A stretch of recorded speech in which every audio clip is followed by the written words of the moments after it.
Dieu a brisé les liens de la mort, il a ressuscité Jésus, car il était impossible que la mort le retienne captif. C'est par cette bouleversante proclamation que les apôtres ont proclamé au monde que Jésus est vivant. Le but de l'Évangile, c'est Jésus-Christ lui-même. L'Évangile proclame, annonce que Jésus est ressuscité et vivant, que Jésus est le libérateur et le sauveur, comme nous venons de le chanter, qu'il est à la fois le visage de Dieu et le visage de l'homme. C'est les deux faces d'une même réalité. Jésus, c'est Dieu qui vient vers nous, pour que chacun sache qui est le Dieu qui a tout créé, car tout, absolument tout, conduit à Jésus. De la première page du livre de la Genèse à la dernière page du livre de l'Apocalypse, toute la révélation biblique nous parle d'un Dieu qui cherche passionnément l'homme, qui le rejoint là où il se trouve, comme le décrivent si bien les paraboles du fameux chapitre 15 de l'Évangile selon Luc. La brebis perdue, la drachme perdue, le fils prodigue. Toujours la vérité se présentera à nous. Et c'est à nous de l'accueillir librement, dire, croire en un Dieu unique, cela tout croyant de n'importe quelle religion monothéiste peut le faire. Il y a des milliards d'individus sur cette terre, les chrétiens, les musulmans, les Israélites, qui peuvent dire qu'il y a un Dieu unique. Mais l'Évangile, lui, nous annonce comment Dieu s'est fait connaître en Jésus-Christ. Car l'Évangile nous annonce un événement qui s'est produit dans l'histoire, mais qui déjà annonce la fin de cette histoire, ce qu'on attend de tout cœur. Et c'est en ce sens que l'Évangile provoquera toujours l'étonnement, l'émerveillement ou le rejet. Car nous sommes en face, avec l'Évangile, nous sommes en face d'une réalité insoupçonnée, irréductible, ce que l'homme n'a pu jamais, mais au grand jamais imaginer, qu'un tel événement puisse se produire.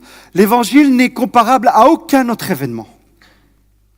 Aucune expérience humaine n'est aussi puissante, car l'Évangile, c'est la puissance de Dieu par laquelle Dieu sauve tous ceux qui croient. Aucun événement n'est comparable à la résurrection de Jésus, n'est comparable à celui de la résurrection de Jésus, car si Christ n'est pas ressuscité, notre prédication n'a plus de contenu et votre foi est sans objet. Tout est là. La mort et la résurrection de Jésus. La mort et la résurrection de Jésus, c'est l'événement central de toute l'histoire. C'est l'accomplissement des Écritures. Car Jésus-Christ, nous dit l'Évangile, est cette lumière qui est jetée, qui est projetée sur tout ce qui existe. Absolument tout, notamment sur notre passé et qui éclaire notre avenir. C'est à partir de cette lumière que nous comprenons la création et l'histoire du monde. Car Dieu nous a rejoints à un moment précis de notre existence et de tout temps, les hommes ont toujours pensé, depuis le début, et ce sera le cas jusqu'à la fin, de tout temps, les hommes ont toujours pensé que des êtres plus puissants qu'eux existaient, subsistaient au-dessus d'eux. C'est le propre de l'homme, de croire qu'au-dessus de lui, il y a quelque chose de plus grand que lui, sans parfois pouvoir le nommer. Et depuis toujours, les mêmes questions taraudent les hommes. Y a-t-il des dieux? Y a-t-il un Dieu ou pas de Dieu? Comment le savoir? Déjà, À Athènes, dans l'aréopage, Paul disait « Athéniens, je vois que vous êtes à tous égards extrêmement soucieux d'honorer les divinités. » Mais quand Jésus dit « Je suis, moi, le chemin, la vérité, la vie », personne ne va au Père sans passer par moi. Si vous me connaissez, vous connaîtrez aussi mon Père. Et maintenant déjà, vous le connaissez, vous l'avez même vu. Mais Philippe intervient, réagit et lui dit « Seigneur, montre-nous le Père et cela nous suffira. » Pourtant, Jésus est au milieu d'eux. Pourtant, Jésus révèle à ce moment précis qui est le Père. Il a à la fois à ce moment-là le visage de l'homme et le visage de Dieu.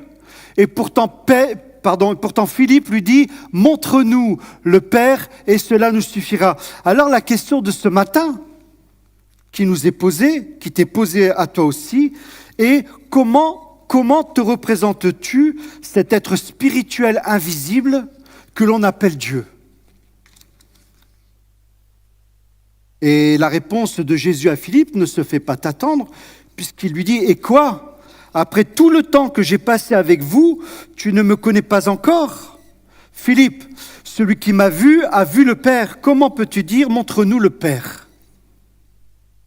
C'est bien donc qu'il n'y a qu'un seul chemin, une seule possibilité, un seul pont entre nous et Dieu. Jésus parle de Dieu comme d'un Père qui nous porte un amour immense. Et c'est là que se situe la différence fondamentale entre les religions au sein desquelles les hommes se sont construits une certaine vision, une certaine idée du Dieu ou du monde divin, et l'Évangile qui parle d'un Dieu, de ce Dieu qui prend l'initiative, qui s'abaisse à notre niveau, qui s'adresse à nous dans nos catégories de pensée, qui nous appelle, qui nous attire à lui, tandis que les hommes, plutôt de regarder du côté de Jésus, en attendant, construisent des cathédrales, des temples, des édifices religieux quels qu'ils soient, qui ne sont juste que, à mon sens, la pâle réplique de ce qu'est la création de Dieu. L'Évangile nous dit de Dieu, que Dieu, lui, descend pour nous rejoindre sur notre route, tel un autostoppeur, si je puis dire, sur le bord de la route, attendant qu'on l'embarque avec. Si nous connaissons Dieu, c'est grâce à la Bible, car c'est elle qui nous donne la compréhension des réalités invisibles. Car l'Évangile nous parle de ce Dieu qui cherche passionnément la relation avec les hommes. Et oui, Dieu se fait connaître pour se faire aimer. Vous comprenez ? Vous comprenez pourquoi dans notre tête c'est compliqué de croire à cela ? Vous comprenez pourquoi dans notre vie on a pris cher ? Parce qu'on a besoin de se le rappeler sans cesse. Parce que ça ne matche pas autrement. C'est sans doute, c'est certainement la puissance de la réalité du péché dans notre vie qui veut nous faire croire tout le contraire. Dieu se fait connaître pour se faire aimer. Ce que Dieu révèle de lui-même est contenu dans la Bible.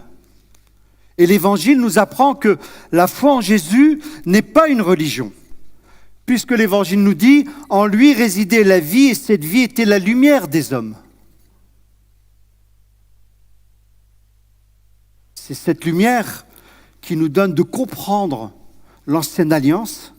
C'est cette parole faite chair qui nous met en présence de Dieu.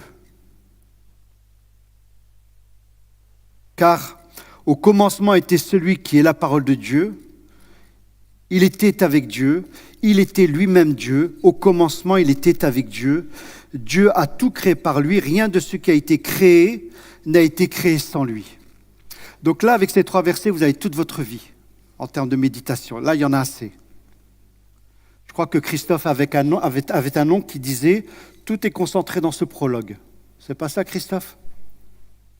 Il disait ça. Tu me l'avais raconté une fois. Tout est concentré dans ce prologue. Tout y est. Une parole qui parle à chacun d'entre nous encore aujourd'hui. Hier, comme aujourd'hui, dans toutes les cultures, les hommes cherchent l'origine et le sens de ce qui existe. Les hommes scrutent les réalités cachées derrière certains phénomènes qu'ils observent, car, pourquoi donc? Car ils sont naturellement religieux. La science, la recherche, peut receler en elle-même une démarche spirituelle, religieuse. Toutes ces tentatives de recherche, d'une façon ou d'une autre, à monter au ciel, comme ce fut le cas avec la construction de la tour de Babel, toutes ces tentatives de recherche cherchent à nous offrir, à nous fournir une vision globale du monde et de la place de l'homme. Et c'est en ce sens que les grandes philosophies, les grandes idéologies, les religions, toutes autant qu'elles soient, nous proposent toujours une lecture du réel quand cela n'est pas un mythe.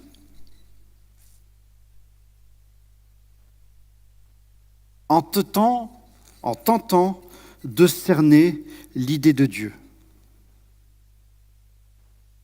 Alors si quelqu'un peut ouvrir la porte aux personnes qui entrent, en fait, il faudrait s'asseoir du côté de la table blanche pour voir ce qui arrive. C'est mon fils et sa famille. C'est parce qu'hier nous étions à un mariage. Et puis comment je suis content, heureux qu'il ait épousé cette femme, mon Dieu. Comment je la bénis. Eh oui.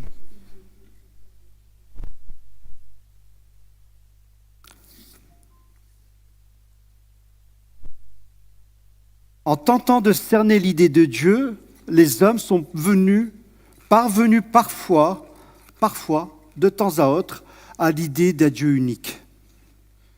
Et c'est toujours à Athènes que Paul dira, en parcourant les rues de votre ville et en examinant vos monuments sacrés, j'ai même découvert un autel qui porte cette inscription, à un Dieu inconnu, ce que vous révérez ainsi sans le connaître, je viens vous l'annoncer. Mais pour le connaître, l'Évangile nous invite à l'accueillir, Dieu, tel qu'il se révèle, c'est-à-dire de comprendre la manière dont Dieu a choisi lui-même d'entrer en communication avec les hommes. Et cela veut dire que notre esprit, notre intelligence, notre raison sont capables de recevoir le message qu'il nous adresse. Sinon, sans quoi, c'est de la mauvaise foi.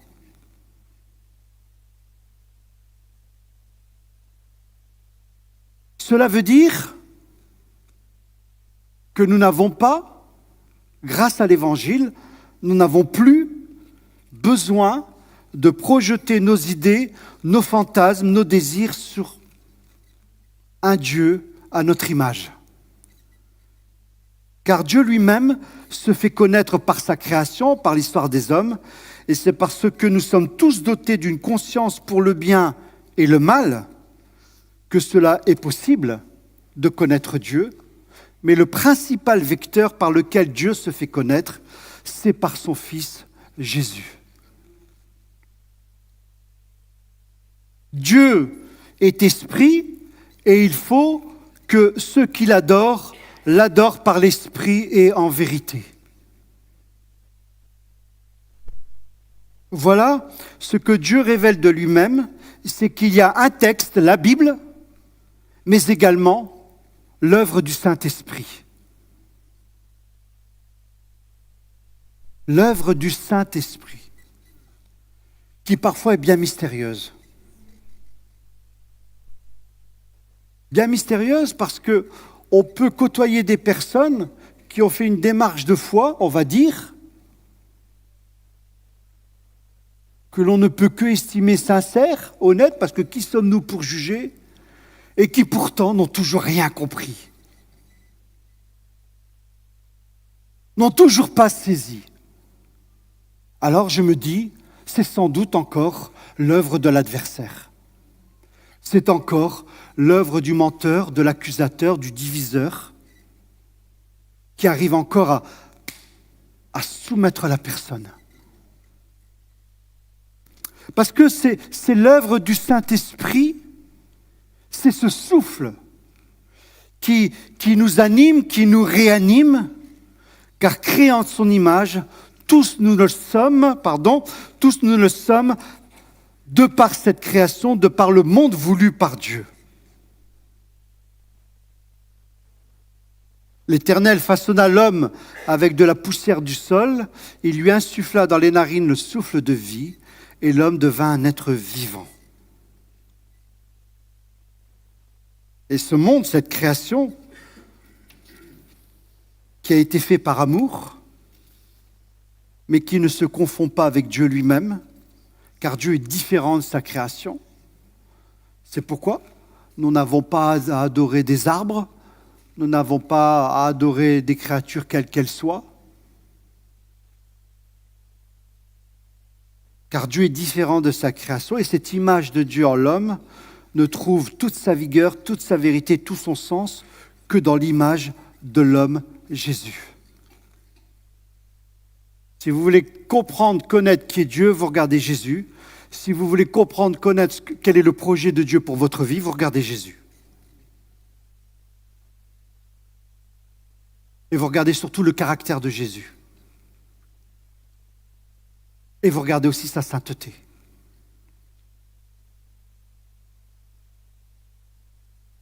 En créant le monde, en nous créant, Dieu n'a pas agi par nécessité. Il n'en avait point besoin. Il se suffit à lui-même. Il n'a pas créé ce monde par nécessité, non. La création de l'homme, du monde, n'est juste qu'un débordement de l'amour de Dieu.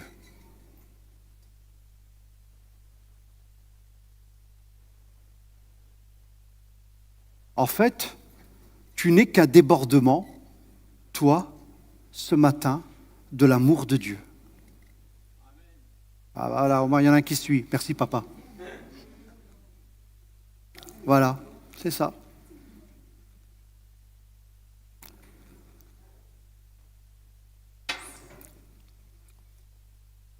Et c'est pourquoi on peut toujours se poser cette question, d'où nous vient sans cesse cette mauvaise image que nous avons de nous-mêmes.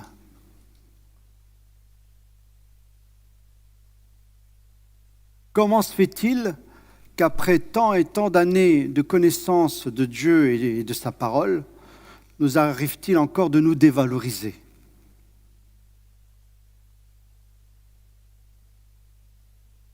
Alors, effectivement, Denel, parfois suivre l'actualité, ça peut donner un peu le bourdon.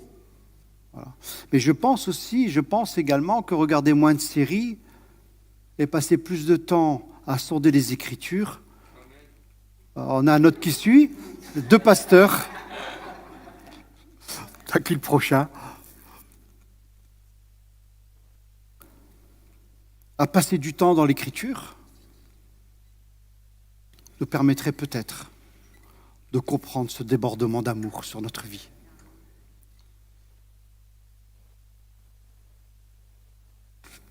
C'est un débordement d'amour parce que Dieu veut faire exister les choses, les êtres vivants, les hommes, les femmes, tout ce beau monde en face de lui comme en vis-à-vis. L'histoire des philosophies et des religions nous montre que de tout temps, les hommes ont envisagé de plusieurs manières le récit des origines et du monde.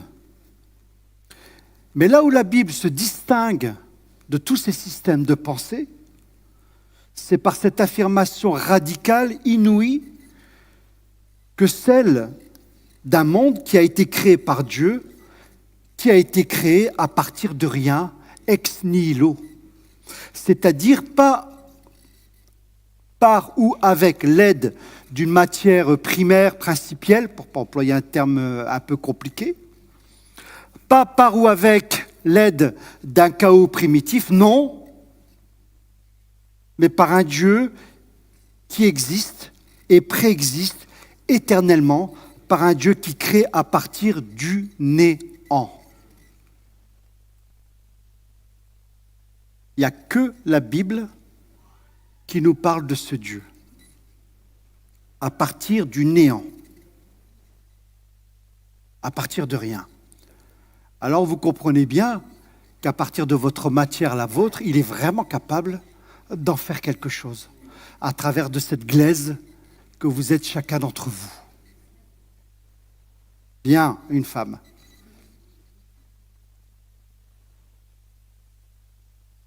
L'univers matériel, depuis l'infiniment petit des particules élémentaires jusqu'à l'infiniment grand des étoiles, des galaxies, des espaces toujours en expansion, à ce jour, on n'en finit pas d'en découvrir encore et toujours encore.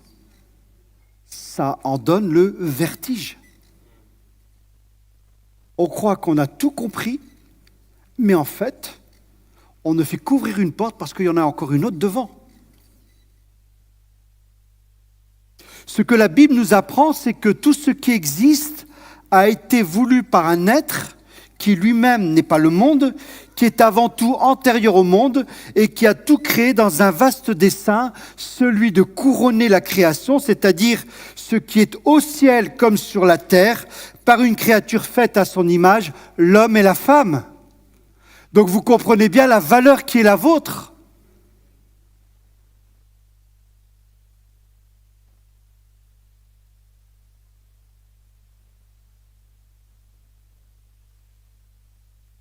Cela, pas pour nos beaux yeux, évidemment.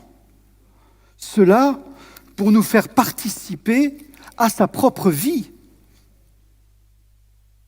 Et ce but, ce projet, nous deviendra, nous les hommes, sur cette terre, plus clair qu'au moment où Jésus aura vaincu la mort et envoyé son Saint-Esprit.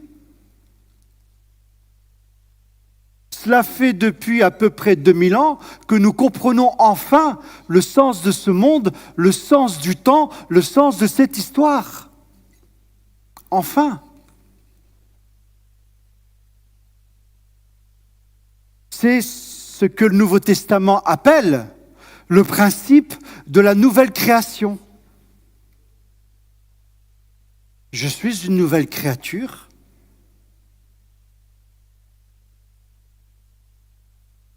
Les choses anciennes sont passées. Voici toutes choses deviennent nouvelles.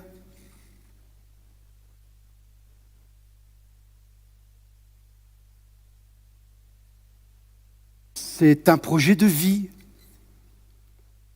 qui aura sa continuité dans l'éternité.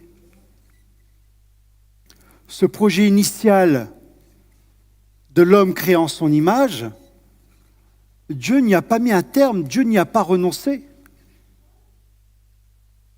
Il nous a envoyé Jésus,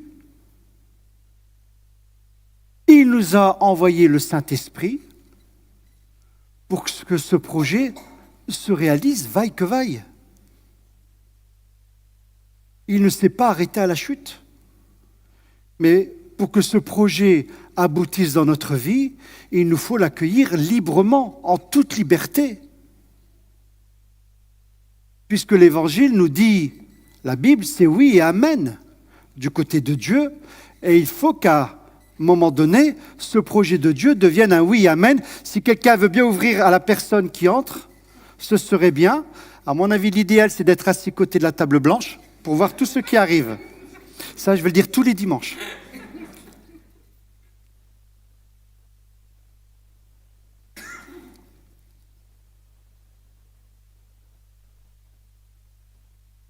Dieu nous a créés pour établir une relation avec nous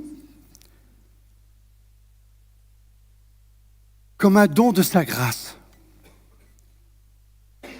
Et l'Évangile nous dit que Dieu veut que l'homme et la femme se tournent librement vers lui, accueillent sa vie comme un don et orientent les choix de son existence. Parce que, voyez-vous, l'évangile, ce n'est pas une philosophie. L'évangile, ce ne sont pas des idées. L'évangile, ce n'est pas de la littérature. L'évangile, c'est orienter les choix de son existence selon le bien et non selon le mal. En suivant sa conscience, une fois éclairée par le Saint-Esprit. Telle une boussole qui nous appelle sur le droit chemin, qui nous rappelle le droit chemin. Et quand Dieu crée le monde par sa parole, cela veut dire que la création est intelligible, que nous pouvons la comprendre.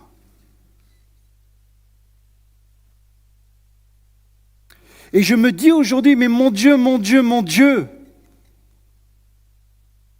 non pas pourquoi m'as-tu abandonné, ça je le laisse au Seigneur, ça lui appartient. Mais mon Dieu, mon Dieu, mon Dieu, combien de chrétiens sont squeezés dans leur cerveau en regardant du grand n'importe quoi et ne peuvent entrer dans ce projet d'amour, ne peuvent connaître cette liberté des enfants de Dieu. Mon Dieu, mon Dieu, mon Dieu, mais quel temps perdu! Que de temps gâché!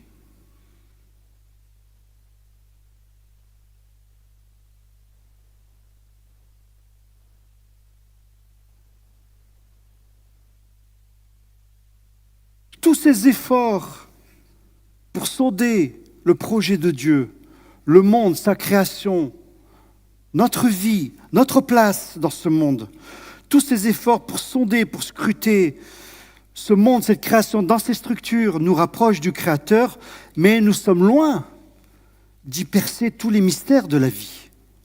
Mais en attendant, la Bible dit que notre esprit est fait pour la liberté. Pour la liberté. Pour la liberté de ne plus devoir nous vautrer dans notre péché, dans nos addictions, dans nos fausses sécurités, dans nos besoins, sans Dieu. On n'a plus besoin de cela. Dieu nous donne la liberté de dire non. Non au mensonge de l'ennemi sur notre vie. Non à la fatalité. Non quant au fait de subir notre vie. Voilà l'œuvre de Jésus, voilà l'œuvre du Saint-Esprit dans notre vie.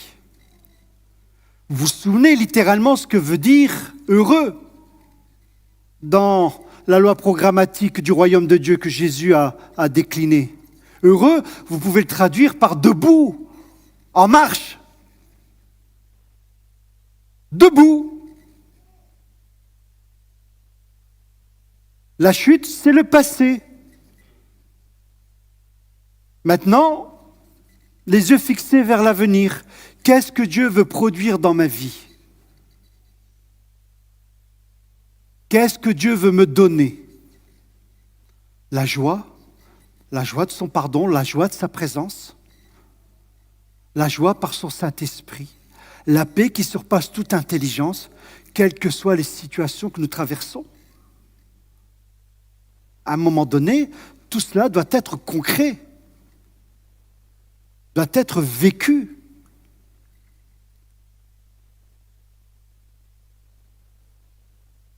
La Bible dit que notre esprit est fait pour la liberté et que notre esprit est capable d'accueillir l'Esprit de Dieu, capable d'aimer, de connaître, de faire des choix moraux, réfléchir, orienter sa propre vie selon le bien.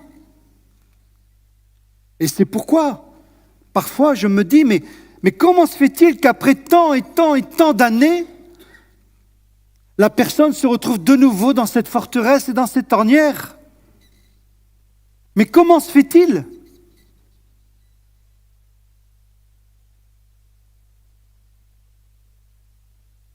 Mais ce qui compte dans tout cela, c'est que Dieu déploie sa grâce, offre la vie éternelle pour sans cesse nous reproposer d'être dans son camp, d'être du côté de la vie, de la lumière, de la vérité, car l'évangile veut dire une bonne nouvelle.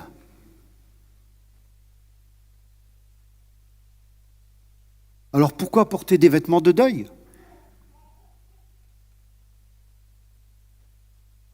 Pourquoi? Pour quelle raison?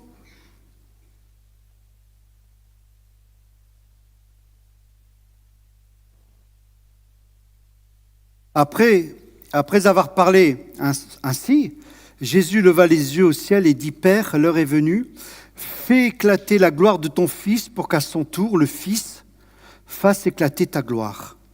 En effet, tu lui as donné autorité sur l'humanité entière afin qu'il donne la vie éternelle à tous ceux que tu lui as donnés. Or, la vie éternelle consiste à te connaître, toi, le Dieu unique et véritable, et celui que tu as envoyé, Jésus-Christ. Donc la question à se poser ce matin, c'est penses-tu, dis-tu, que Dieu le Père t'a donné à Jésus?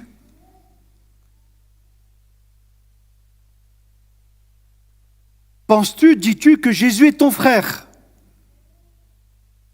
Penses-tu, dis-tu, dans ta vie pour de vrai, que Jésus est vraiment, mais vraiment le seul chemin, la seule vérité, le seul qui puisse réellement donner la vie?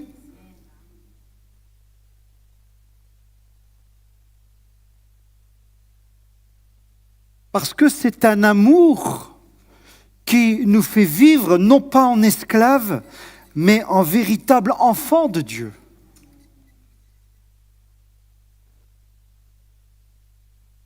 Le comble du chrétien, c'est d'avoir un billet réservé en première classe et continuer de voyager en seconde.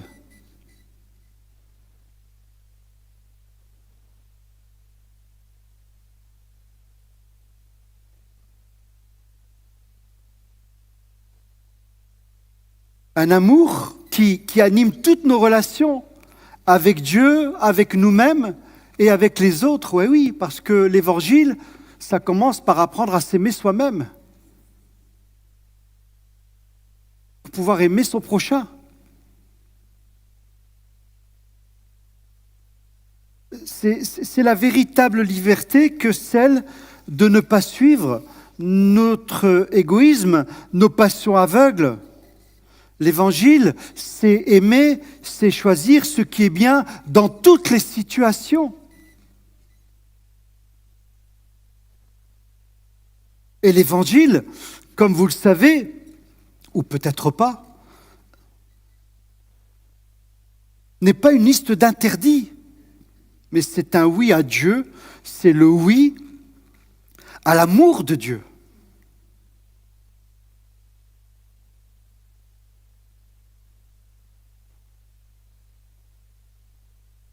Et comme vous le savez, nous sommes dans un combat spirituel.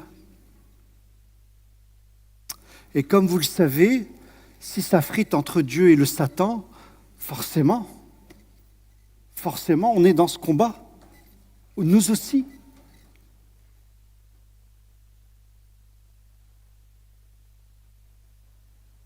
Si Dieu a pris l'initiative de nous donner son salut, sa vie, son pardon, alors nous avons cette promesse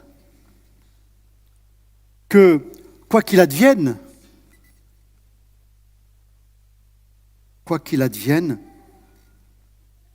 et ça c'est une promesse, hein. Ça c'est pas Seine qui le dit. Ça c'est une promesse. C'est quoi qu'il advienne, même si aujourd'hui au moment où je te parle, tu es à la ramasse de chez Ramasse, quoi qu'il advienne, celui qui a commencé en toi son œuvre bonne la poursuivra jusqu'à son achèvement au jour de Jésus-Christ. Voilà tout. Un point final.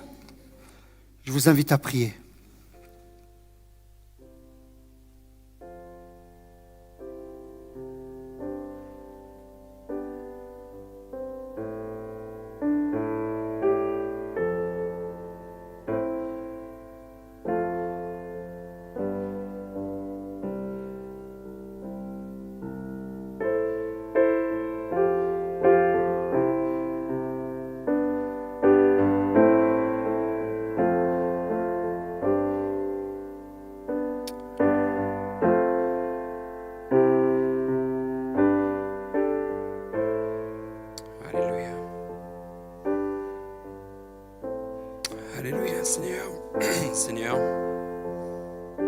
incline nos têtes, on incline nos cœurs devant toi. On s'incline, Seigneur, parce que tu es bien, bien, bien au-dessus de nos voix, bien au-dessus de nos schémas. Tu es le tout autre, nous dit ta parole. Et pourtant, tu es venu nous rejoindre, nous retrouver. Tu es venu comme un homme, tel un homme, nous retrouver dans notre humanité, vivre, partager des moments avec nous, pour nous montrer ce chemin de vie, ce chemin de liberté. Seigneur, je te prie ce matin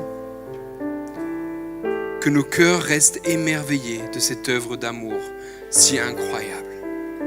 Seigneur, je te prie que nos cœurs restent émerveillés de ce geste si puissant, si fort. Seigneur, nous savons qu'un des plus grands méfaits de l'adversaire, c'est de nous voler cet émerveillement, nous voler cette joie.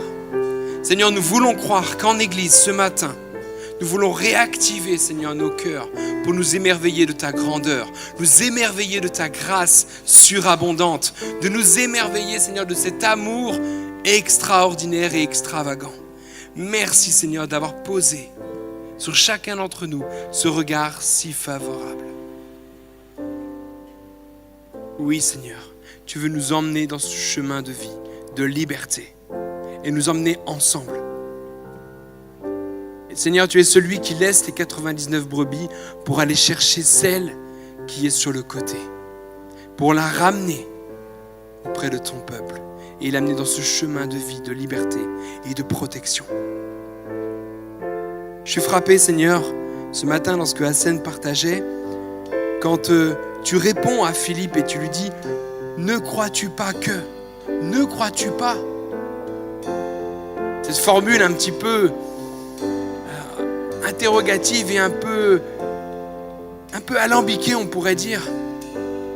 Tu aurais pu faire une démonstration peut-être plus précise, mais tu viens et tu t'intéresses à chacun d'entre nous. Et tu nous poses cette question. Tu poses, Seigneur, cette question à chacun d'entre nous ce matin. Dieu te pose cette question. Est-ce que tu crois que Dieu est capable? Est-ce que tu crois que Dieu est capable? C'est la première question que Dieu nous pose avec l'évangile, avec la parole de Dieu. Est-ce que tu crois que Dieu est capable de te sortir de ton cauchemar, de te sortir de tes ornières, de te sortir de tout ce qui malheureusement t'éloigne de lui, de tes blessures, de tes fragilités? Est-ce que tu crois que Dieu est capable?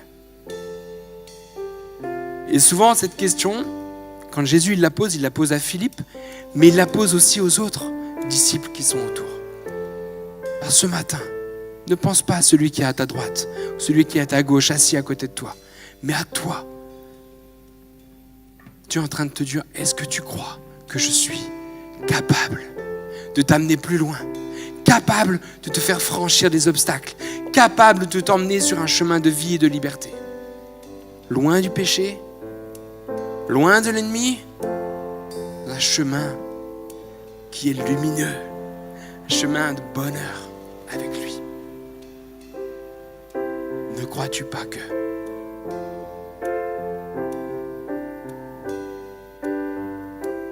tu puisses ce matin garder au fond de toi cette assurance que Dieu est avec toi et il est capable de t'emmener beaucoup plus loin. Amen. Amen.